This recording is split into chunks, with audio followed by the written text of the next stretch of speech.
Professor Munirat Habib Yusuf, the Director, University of Abuja Business School, to come give her address.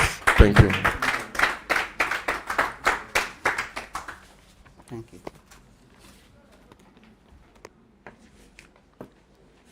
The Vice Chancellor, Professor Akim Baba Ahmed, Babatunde Fowehimi, ably represented by my own sister, Professor Rosemary Udezo, the Deputy Vice Chancellor, Academics.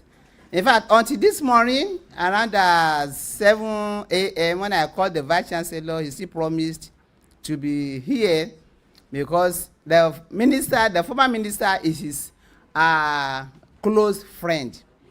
And indeed, he initiated his coming to give us a lecture. Already there was another event which he had to attend to because this program was to be yesterday, and he had stated that he would be here. So that's why he's not here. That's why he has to send the Deputy Vice Chancellor, who again, if I ought to be in another occasion at the town. NECO is celebrating 25th anniversary. She has to share that to come here.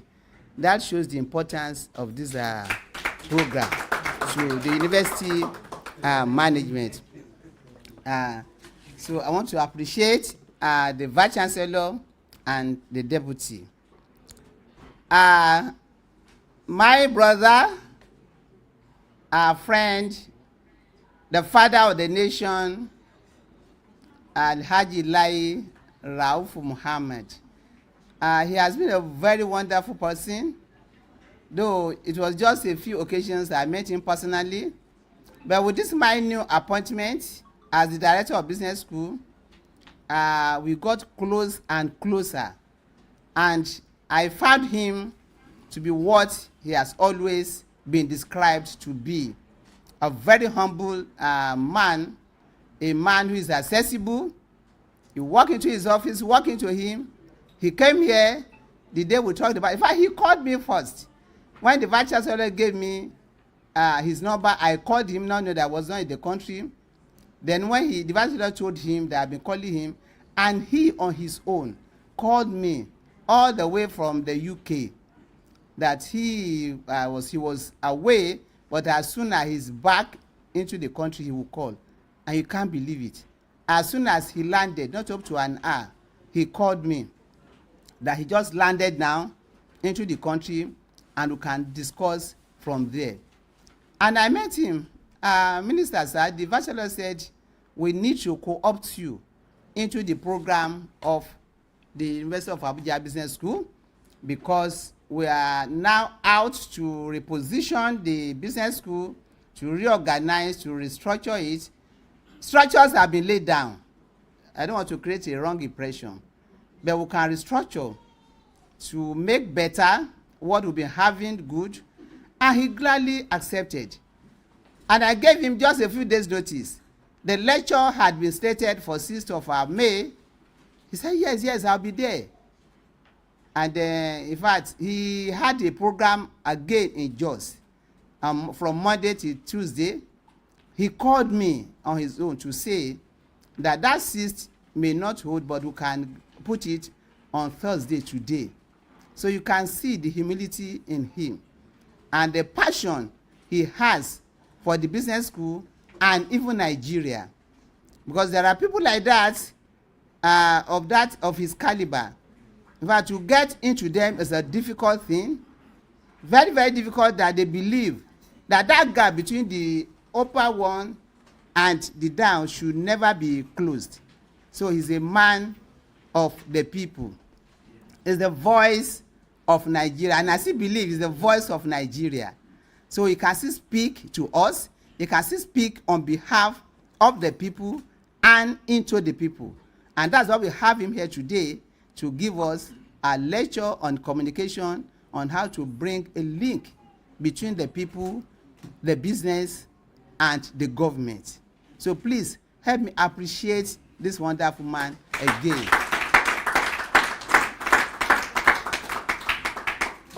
Today's event, I want to appreciate the students. In fact, I was surprised when I got here this morning and I met the class nearly full. We were skeptical that the will not be available because this program is in the morning. Many of you ought to have been in your places of work or your private businesses, but you left that and you came here. That shows how important, how committed you are. And to my principal officers that are here too, I have my former boyfriend. Though I have abandoned him, I have divorced him. Professor Wafure. Yeah, we have been working together for the past 30 years in this university. And he has always been supportive too. We have worked together in several committees at different occasions. And we always meet and laugh together. We have never had cause to quarrel. So that's why I appointed him as my boyfriend. And so we are still, he's a wonderful person too, very supportive. And then we have my other staff at the business school. In fact, I came into the business school to meet a family. Yes, a family. I've never been scared meeting and working with people, but this one is another wonderful team. Ajia Amina Sanigaruba, very kind to, very humble, easygoing, always laughing and smiling. Yes. Then I have the team, my engineer. They are all, anytime I call them, they are always ready to support. Look, I told them, this office is not only for me, it's for every one of us. And we have to put hands together and put heads and brains together to make the business school move forward. Then I have the Accountant General of the University of Business. I call him, that's how I call him. Because without him, if I would not even be here. Because if he says, if he advises the Vice Chancellor, don't bother, don't give them money, this program will not hold. He has always been giving us very objective and honest advice on how to go about our programs. And I want to appreciate all the other members too, who have, we have a committee. That's why I want to talk about that last. My deputy director, an indefatigable man, very intelligent, very, very intelligent to the core. If I just sit down now in a minute and say, okay, give me a write-up on this, within 5 minutes, the write-up is out. I don't need to correct anything. And he put it together to Zuleya. Zuleya will type it, bring it out, and we have everything perfect. So I have a very wonderful team in the business school. So I want to appeal to every one of you and the students, both the current students and the alumni, please, we need to carry this institution higher and higher than ever before. It is for us. When people say Nigeria is not good, I say, please don't say that. Nigeria is good, that's why we are still here. So if you say Nigeria is not good, where are you going? Which country are you going? So what is our own is our own. The business school is our own. We have to hold it and carry it higher and let it work. Let it function. If it functions and every segment in Nigeria functions, Nigeria will function. Nigeria is going to be a better place for you and for me. So thank you very much. I appreciate all of you. Today's event represents an important part of your vision for the business school. We are committed not only to classroom teaching and formal program delivery, but also to building a culture of intellectual engagement that connects, know that word, our students with leaders, practitioners, policymakers, and outstanding public figures, of which our former minister is one of them, whose experiences can enrich academic learning and inspire practical leadership. The business school must remain a place where knowledge is discussed, tested, challenged, and applied to real-life situations, particularly your businesses. And that's why you are here. This guest lecture series is therefore conceived as a platform for serious reflection, strategic learning, and institutional visibility. It provides an opportunity for our students and staff to engage with men and women whose lives and careers offer practical lessons in leadership, communication, governance, resilience, and national development. It is also part of a broader effort to position the University of Abuja Business School as a respected center of postgraduate, executive, and professional education. We are especially honored to receive our guest lecturer today, Alhaji Lai Mohammed, CON, former Minister of Information and Culture, whose public service record, and national experience speak for themselves. I don't need to explain this. Like the MC said, he said a voice, a name that is heard everywhere. His presence here is deeply appreciated, and we do not take his acceptance of our invitation for granted. We believe that the insights he will share today will be of immense value to our students, members of staff, and the wider university community. I wish to use this occasion to appreciate the Vice Chancellor for his support, encouragement, and continued commitment to the growth of the University of Abuja Business School. I also acknowledge the contributions of the principal officers of the university, members of Senate, staff of the business school, and all those who worked diligently to make this program possible. Successful institutional events are never the product of one person's efforts, but they are made possible through cooperation, commitment, and a shared sense of purpose. And again, I want to reiterate again our plan to continue this. In fact, what we are hoping to do is that we have at least one guest lecture in a quarter of the year, or at least per semester. So I want all the students to please participate. If you remember, there was a post on your platform yesterday where Bisan said, if you don't attend, you will not graduate. I said, no, you will graduate. I replied. I said, you will graduate. But at least, if that you don't need to cheat in exams, you don't need to cheat. Just participate in all our programs. This is one of the programs that we should do from time to time for professional.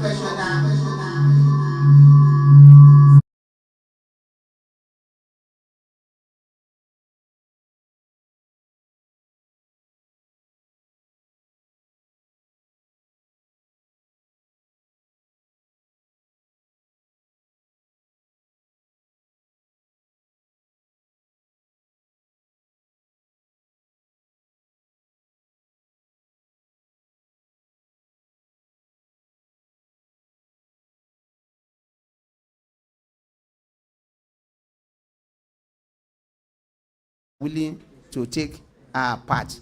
To our students, I urge you to take this lecture very seriously. Opportunities such as this are valuable. I'm sure many of you wouldn't have met the former Minister for Information. He was minister for 8 good years. How many of you have seen him personally? Not 50% of this class. You see, just a very few of you. Very few of you. So this is a very rare privilege. And this will continue. We bring personalities that you've been hearing of only in the news, in the air. We bring them here to come and talk with you. You interact with them, you exchange ideas, you ask questions from them. So take it very, very seriously and know that it is part of your program.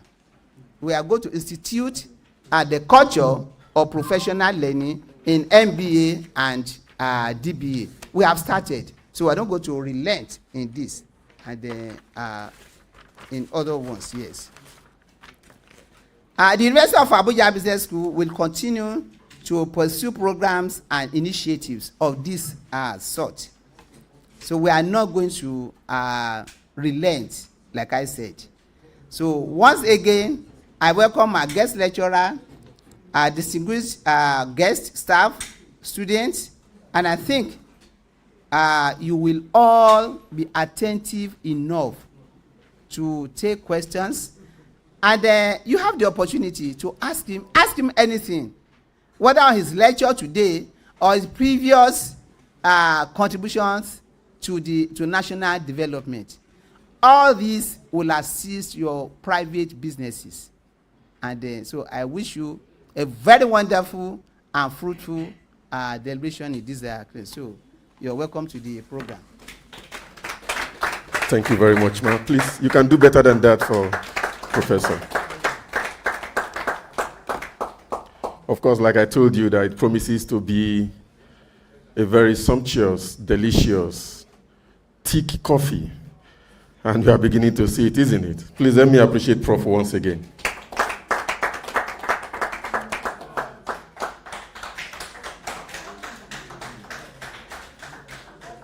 Hello? Looks like there's another occasion at the back. Okay, that's okay. That's fine, but I hope we are all together, aren't we? Okay.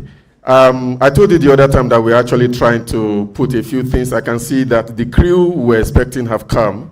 Yeah, so I'll just kind of rabble on while they set up their microphones and their cameras and all that, just so that everything is well captured. Prof was talking about how humble is Alhaji Lai Mohammed.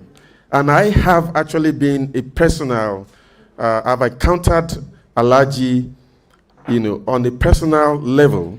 I remember that sometime around 2018 or early 2019, Alhaji had called me. I wasn't expecting his call. I didn't even know, but that aside, he had called me, wanted to reach the Vice Chancellor. And I was special assistant to the Vice Chancellor at that time, so he couldn't reach the Vice Chancellor. And he called me. The federal government, I would not say was frustrated, but was perturbed by what we call the fake news at that time. And I'm sure you will remember now. All right, so it was kind of a battle for him coping with fake news. Things will happen in Jos, they will just pick the picture and give a narrative that is happening in Benue, and a lot of mumble jumble. I sometimes when I look at Alhaji, I'll just say, if it was happening at that time like that and government was perturbed, I can imagine what it is now when AI can easily generate those videos. At that time, you could confirm that this video was taken so timer, but now you can't confirm because AI will just give you exactly what you want. It does not exist, but it will give you a proper video and it will give you narrative. You can imagine what it means to manage the information in a country like ours. So once again, let's appreciate Alhaji Lai Mohammed. My people will say, it's not easy. Wallahi, it's not easy. But having said that, at this moment, I'd like to bring the Vice Chancellor to the podium to declare the guest lecture open. Ladies and gentlemen, help me put your hands together as I invite Professor Rosemary Udiozo.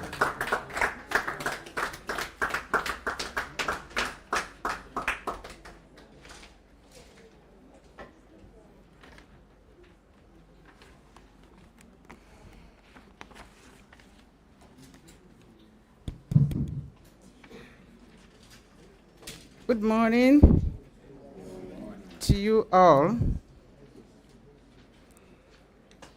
As the director said, I was supposed to be at the International Conference Center, now Bola Ahmed Tinubu Conference Center,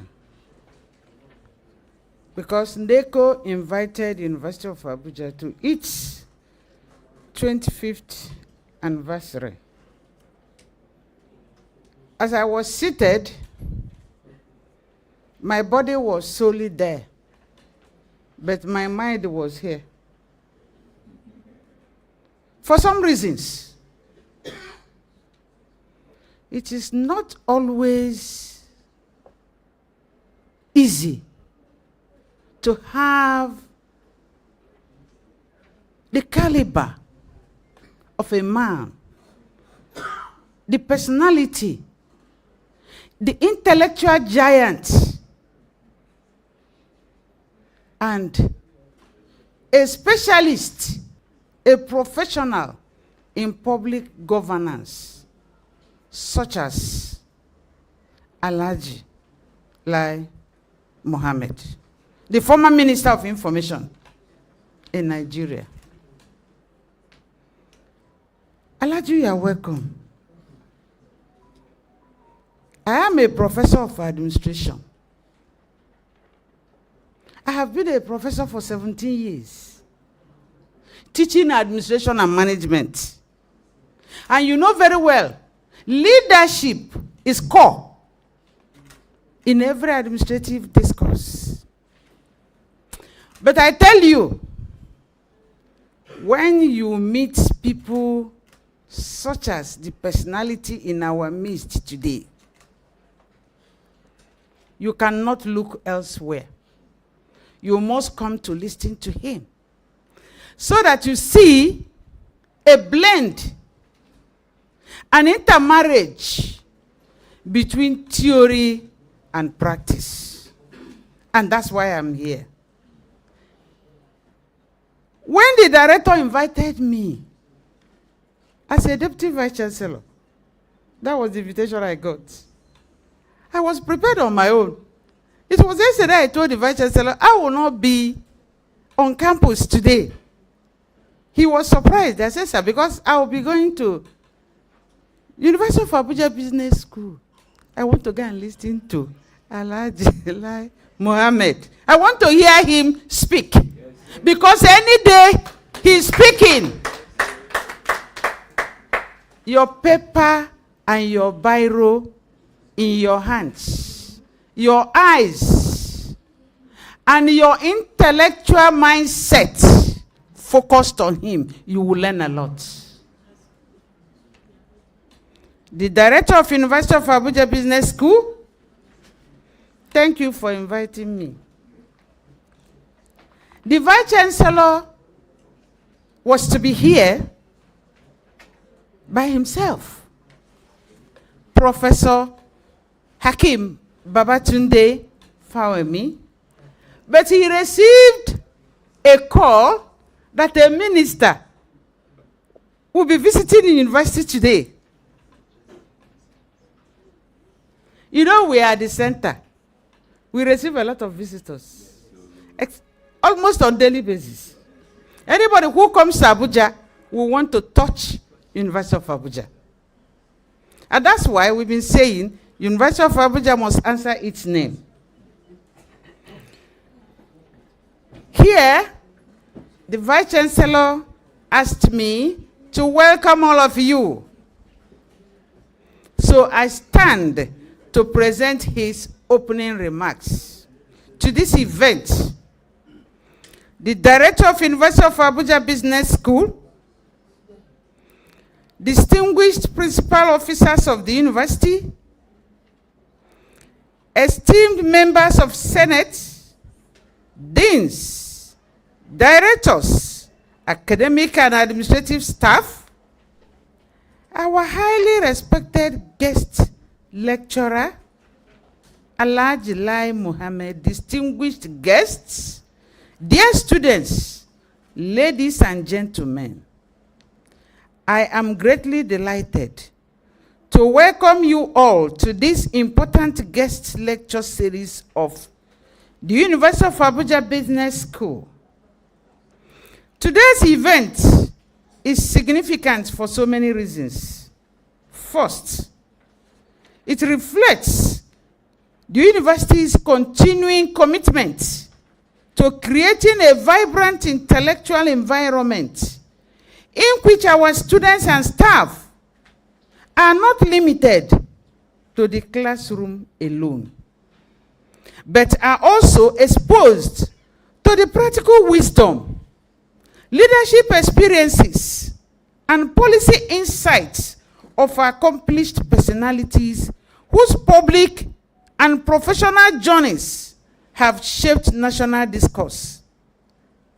Secondly, it confirms that the University of Abuja Business School is steadily strengthening its role as a center for executive thought, postgraduate reflection, and intellectually relevant engagement with society. I wish to sincerely commend the director, Professor Munirat Olafemi Yusuf Habib, and the management of the business school for sustaining this guest lecture series. An avenue for high-level interaction between the university and the larger world of governance, enterprise, public communication, and leadership. Institutions grow not only by routine administration, but by the quality of ideas they host, the conversations they encourage, and the standards they uphold. In that regard, this series is both timely and strategic. We are particularly honored today by the presence of our guest lecturer, Alhaji Lai Mohammed, CON, former Minister of Information and Culture, whose distinguished public service and career have placed him in the center of national communication, policy engagement, and democratic governance. His presence here offers our students and staff a valuable opportunity to listen, reflect, and learn from practical experience at the highest level of national service. As a university, we remain convinced that education must go beyond certification.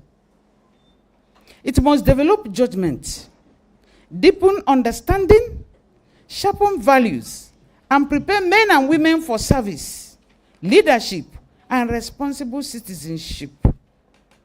A business school, in particular, must prepare its students not merely to seek opportunities, but to create them. Not merely to understand systems, but to improve them. And not merely to analyze policy, but to lead with wisdom and integrity in both public and private life. I therefore encourage our students, especially those in our postgraduate, executive, and professional programs, to approach today's lecture with seriousness of purpose. Listen attentively. Ask thoughtful questions. Reflect critically. Let this occasion challenge your assumptions. Expand your horizon and strengthen your understanding of leadership in a complex and changing world. The value of a lecture such as this lies not only in the words spoken, but in the quality of thought it provokes and the action it inspires. To our guest lecturer, let me once again express on behalf of the university community our deep appreciation for honoring our invitation. Your presence adds distinction to this event, and we are confident that your lecture will enrich our discourse and leave lasting lessons for our students and the wider university community. It is my pleasure, therefore, to declare this guest lecture series of the University of Abuja Business School duly commenced. And I wish all of us a rewarding and memorable session. Thank you. I therefore declare this event open.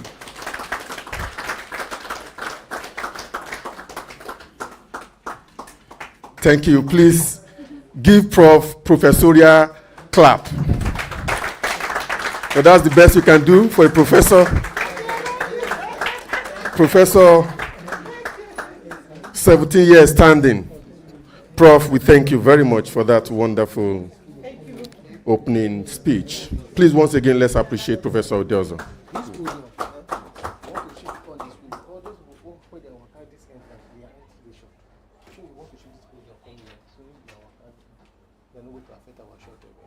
If they work hard, they will not affect us.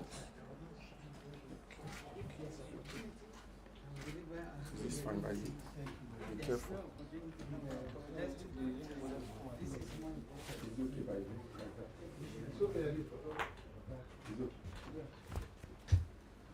All right, we are sorry for that adjustment.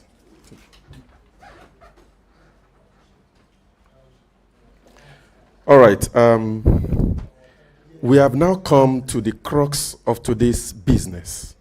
Like Professor Diozo said, when Alhaji speaks, your intellectual mind must be focused on him while you demonstrate the cooperation between your pen and your book.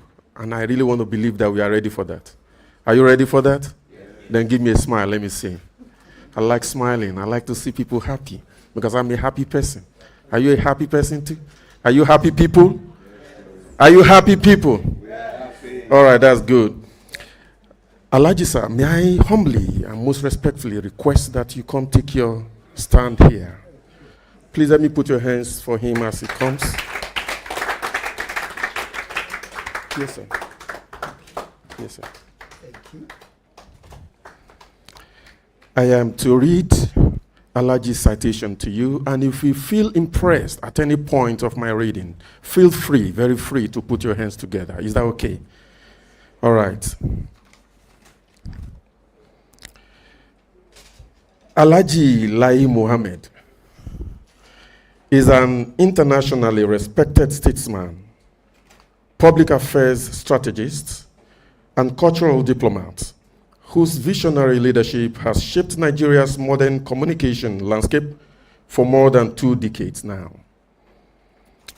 As Nigeria's longest-serving Federal Minister of Information and Culture, 2015 to 2023, he is recognized as one of Africa's most influential voices in governance, public policy, cultural preservation, and strategic national branding.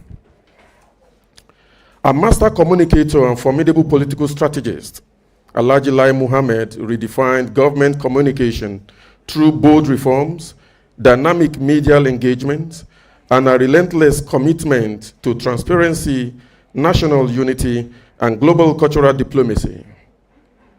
Under his leadership, Nigeria achieved historic milestones, including the repatriation of stolen artifacts, the global elevation of Nigerian arts and culture, advancement in digital communication policy, and the expansion of Nigeria's international influence.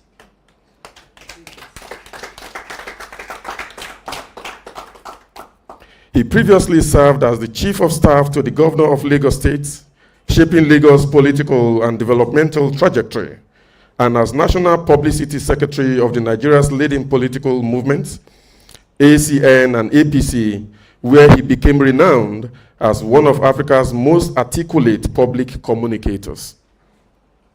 Following his distinguished ministerial tenure, Alhaji Lai Muhammad assumed global leadership as managing partner at Brew Custard, local partners of Ballard Partners, one of the world's foremost lobbyist firm.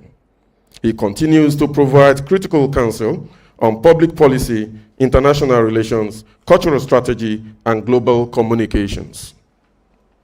A lawyer by training and a communicator by passion, he is a fellow of the Nigerian Institute of Public Relations, a mentor to emerging leaders, and a highly sought-after speaker at global summits, universities, diplomatic forums, and cultural events.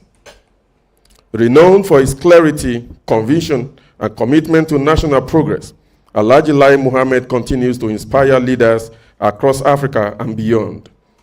His legacy is defined by service, vision, influence, and unwavering dedication to the integrity of public communication. The Vice Chancellor, ably represented, the Director, University of Abuja Business School, all deans and directors here present, our invited guests, respected students, gentlemen of the press, ladies and gentlemen, it gives me immense pleasure this afternoon to present to you our guest lecturer for today, Alhaji Lai Muhammad, Commander of the Order of Niger. Give it to him, please.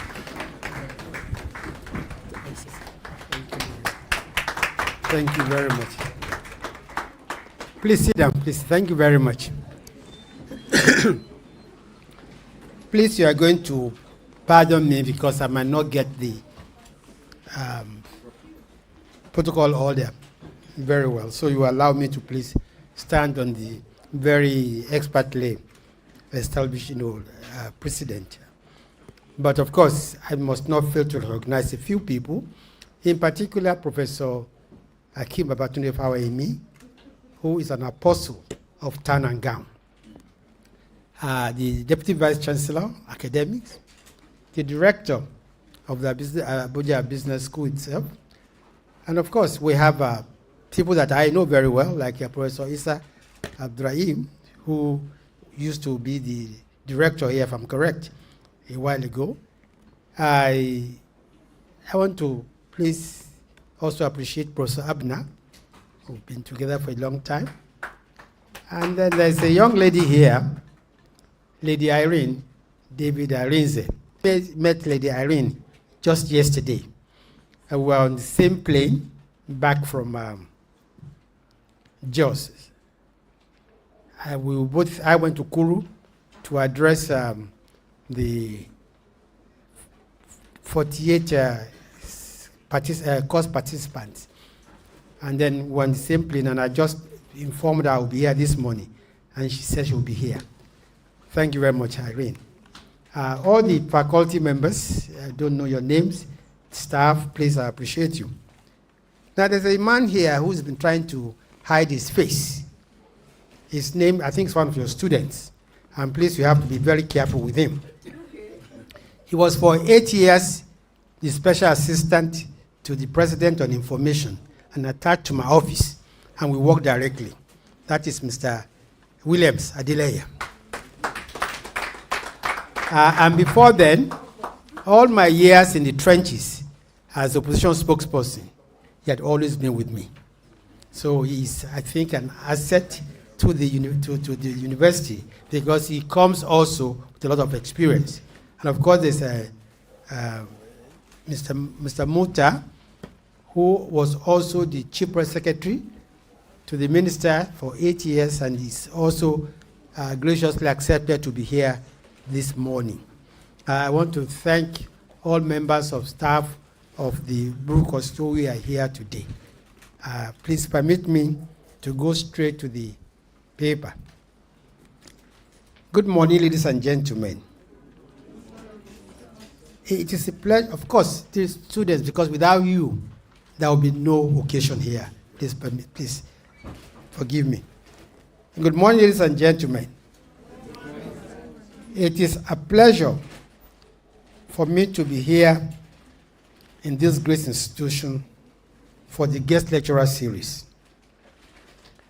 I look forward to an interesting interaction. Before we begin, I want to pose a question. Think about the last time your organization faced a product failure,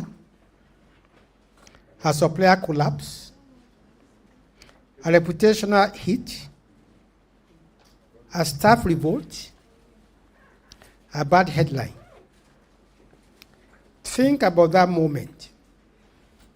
Now ask yourself, did you have a communication plan ready, or did you just simply react? Take a moment and be honest with yourself.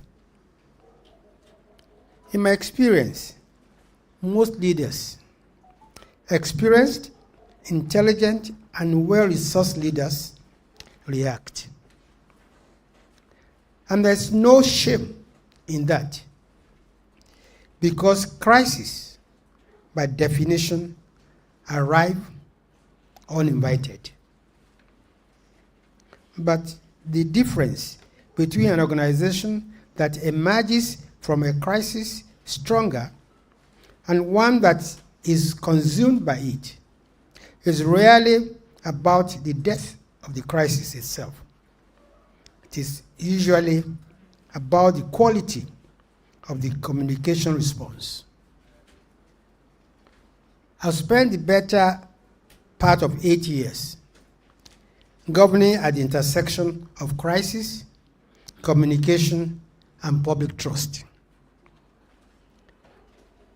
I've managed insurgency, pandemic, civil unrest, disinformation campaigns, and the suspension of a major global technology platform.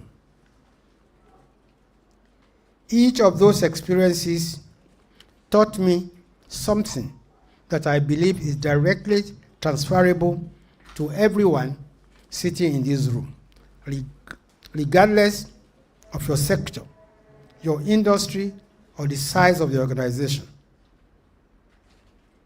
The central argument of this lecture is simple.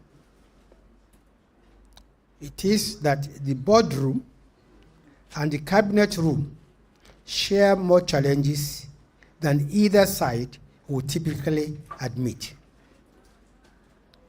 Governments manage stakeholders, and so do businesses. Governments operate under intense public scrutiny, especially in this area, in the era of social media. So does every brand. Governments face crises that they did not cause, and so do companies. And both must earn, sustain, and sometimes rebuild public trust, or pay a heavy price for failing to do so. Today I want to take you through today I want to take you through 5 real cases from my time as Minister of Information and Culture of the Federal Republic of Nigeria. And I want to draw from each of them a principle that you can carry back to your offices, your boardrooms, and your strategies. But before I go into those cases, I want to make one foundational observation that underpins everything else we will discuss today. Communication is not a department. It is not a function you are secretary or a PR firm. It is a leadership discipline. The most effective communicators I've encountered in government and in businesses are not those with the smoothest delivery or the best crafted statements. They are usually those who understand at the deepest level that trust is built over time through consistency, honesty, and genuine engagement. And that when a crisis arrives, you do not build trust. You draw on whatever trust you have already accumulated. That is the foundation. Now let us examine through 5 cases from the field. The first one, trust is not a communication tool. It is the very foundation. Case study number 1, taking office after 16 years of opposition rule. When our administration came into office in 2015, we inherited a civil service that had been shaped by 16 years under a government that frankly never believed it could be defeated at the polls. Naturally, there was resentment. Most of the civil servants we were supposed to work with were not cooperative. There were no handover notes. There were no programs to fall back on. The slate was, as I like to say, blank. The temptation in that situation is to communicate loudly, to run advertisements, to issue press releases, to hold big press conferences and tell the nation that a new era has arrived. That is the instinctive response. It is also, I will argue, the wrong one. 6 days after I was inaugurated as minister, before I had issued a single press statement, I called a meeting first with all the departments and unit heads in the ministry. Then with every major stakeholders across media, culture, and tourism. I met the Newspapers Proprietors Association of Nigeria. I met the Nigerian Union of Journalists, the Nigerian Guild of Editors, the National Association of Women Journalists. I met on-air personalities and others. And then I made a media tour of all of major newspapers. Then I did something that I'm told had never been done before. I personally visited indigenous language newspapers across the country, such as Alaroe and in Yoruba and Raria in Hausa. Why did I do this? Because I understood that before you can communicate your message, you must first build the relationships through which that message will travel. A message sent without trust is just noise. A message sent through established relationships is a signal. Let me tell you what happened in those early meetings. I did not arrive with a manifesto when I visited them. I did not bring a list of achievements or a vision presentation. I arrived with questions. I asked them, what are the challenges you face? What has been your experience of government engagement in the past? I asked them, what do you need from us that you have not been getting? People were surprised. They expected a politician. They found someone who was willing to listen. And in that listening, I laid the first bricks of what will become our most valuable asset: credibility with the very institutions that shape public opinion. The outcome of that early investment was significant. We built credibility with institutions that shape public opinion. We convinced early on those who were most skeptical of us, and we established a two-way communication system, a channel that allowed us to receive feedback, adjust our strategies, and carry the people along. What is the business principle here? Because I know you're all, students of business administration. The business principle here is that the leaders who communicate best in a crisis are those who communicated consistently before the crisis arrived. Trust is not a communication tool.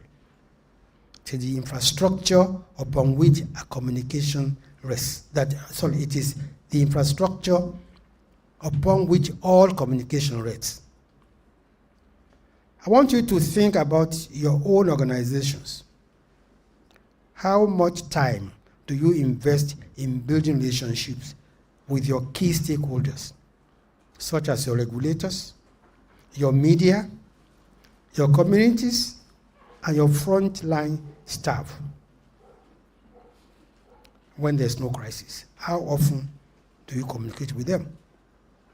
Because when the crisis comes, and it will come, you will either have that infrastructure in place, or you will be building it in the dark, under pressure, against time.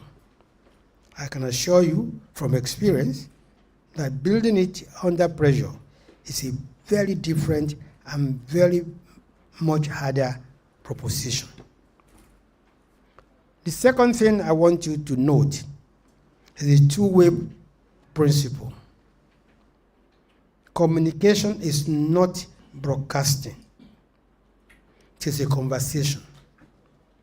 From the very beginning, we designed our strategy to receive feedback, not just transmit messages. So we had town hall meetings, testimony series, scorecard presentations. We listened as much as we spoke. And because we listened, we knew what was working and what was not in real time. Not 6 months later when the damage was already done. One final thought on this point, before we move on. There's a tendency in organizations, particularly large, well-resourced ones, to equate communication budget with communication effectiveness. I've seen governments and corporations spend extraordinary sums on advertising campaigns that delivered almost nothing in terms of public trust. And I've seen organizations with modest resources build extraordinary credibility simply because the leadership showed up consistently, said what they meant, and meant what they said. Trust is not purchased.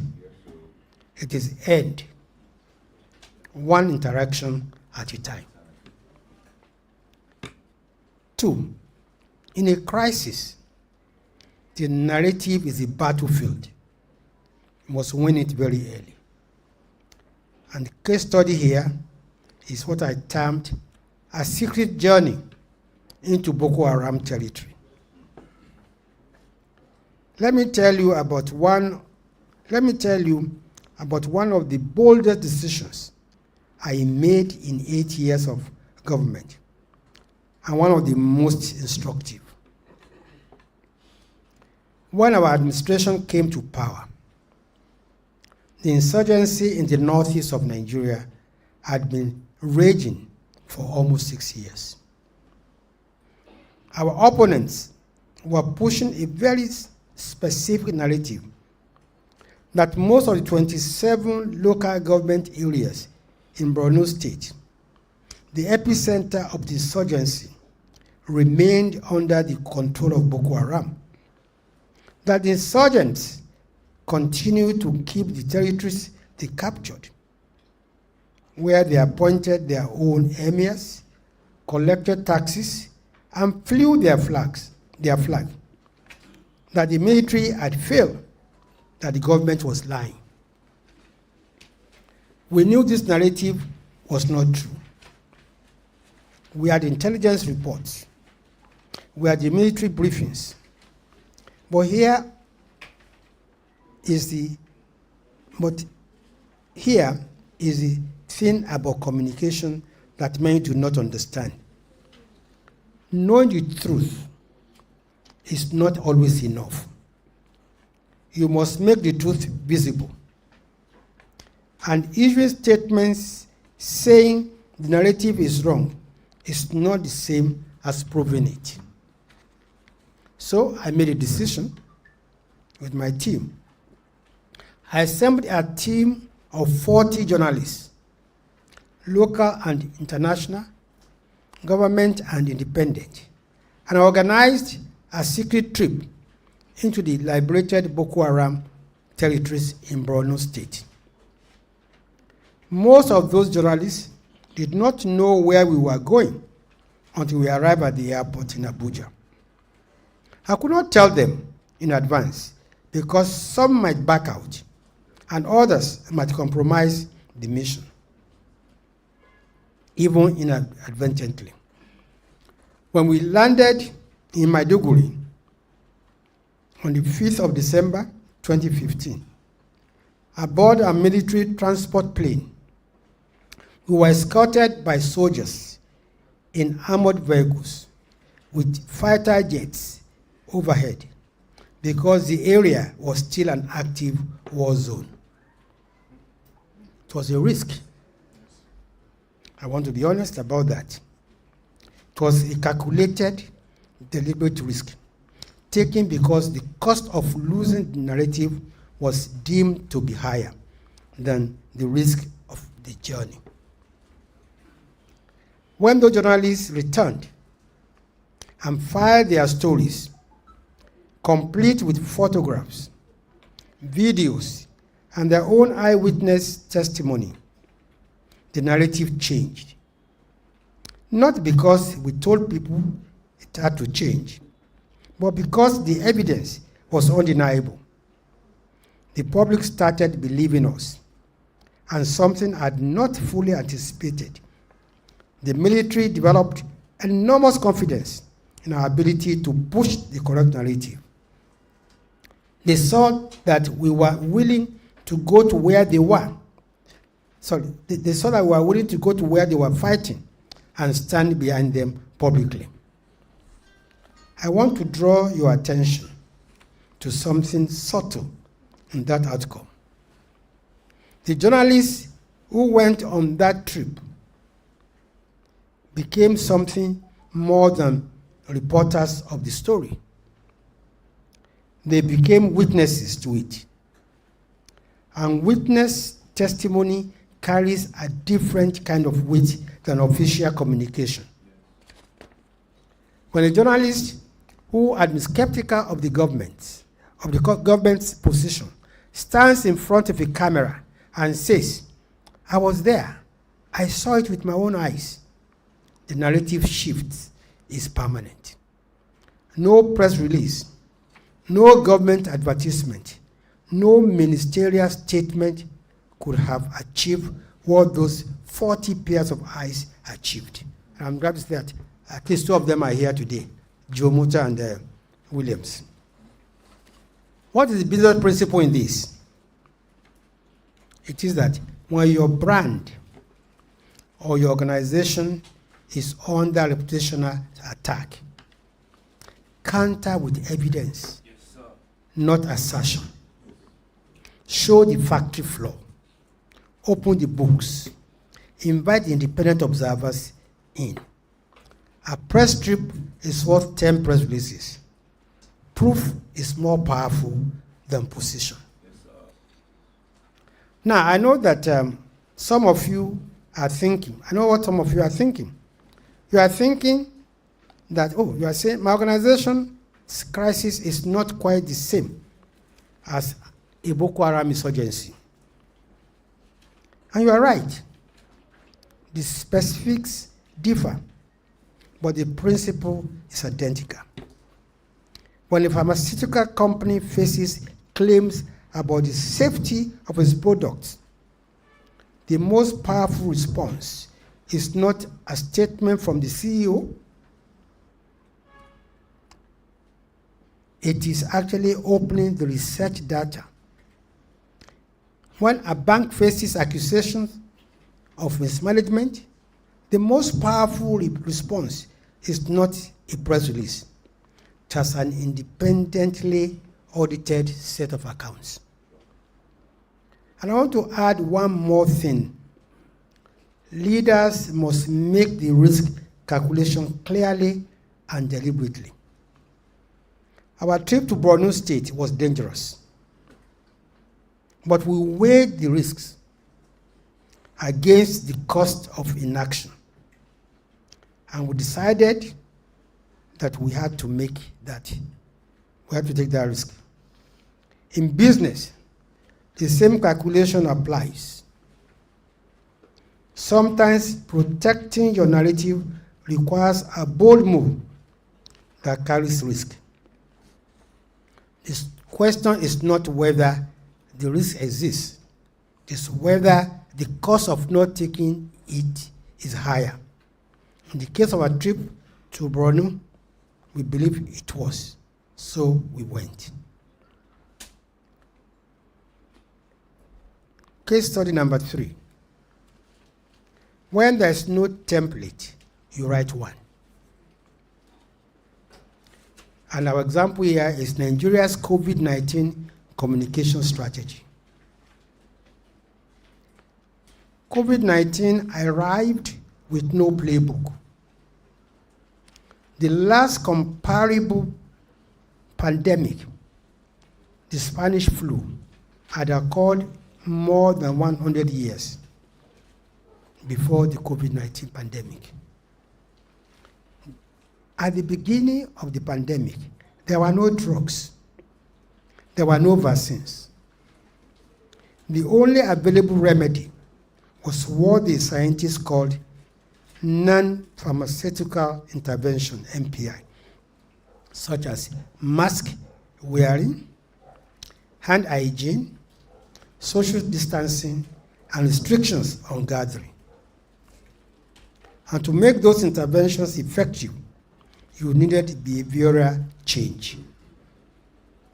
And to get behavioral change, you needed communication. Seamless, credible, sustained, and widely distributed communication. As you may recall, the prediction for Africa were there. Nigeria, as the most populous nation on the continent, was forecast to record some of the highest death tolls. Experts cited the state of our health facilities, our population density, and our informal economy. The international media, frankly, seemed to be preparing an obituary for Nigeria. We did not accept that narrative, and we did not simply deny it with words. We built a communication campaign, and we built it fast, and we built it wide. We produced advocacy and communication materials in the major indigenous languages and in Nigerian pidgin, because we understood that a message delivered in a language that does not feel like yours is a message that does not reach you. We held daily briefings. We launched live radio programs nationwide. We brought together health experts, religious leaders, traditional rulers, caregivers, and survivors, not government spokespersons. Rather, we relied on trusted community voices. We understood something that too many organizations forget, which is the messenger is as important as the message. People did not need to hear from only the government about COVID-19. They needed to hear also from someone they already trusted.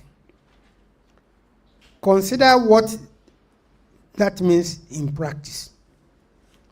Take a grandmother in Katsina.